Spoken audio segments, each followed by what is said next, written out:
मामू घर मोर गोटे इज्जत रहिबो। धन्यवाद। हरे कृष्ण कृष्ण कृष्ण हरे हरे, हरे राम राम राम हरे हरे।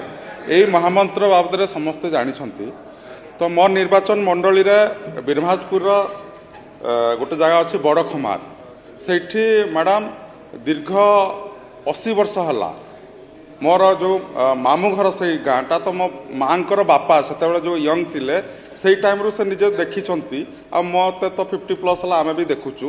दीर्घ 80 वर्ष है यही गीत से कंटिन्यूअस 24 आवर माने गोटे मिनिट भी बंद नहीं चलुची। इवन कोरोना महामारी समय जितेबले राज्य सरकार गोटे एसओपी थिला जे डिस्टेंस मेंटेन करिवो ये सब करिवो, ये टाइम रे भी चलुथिला।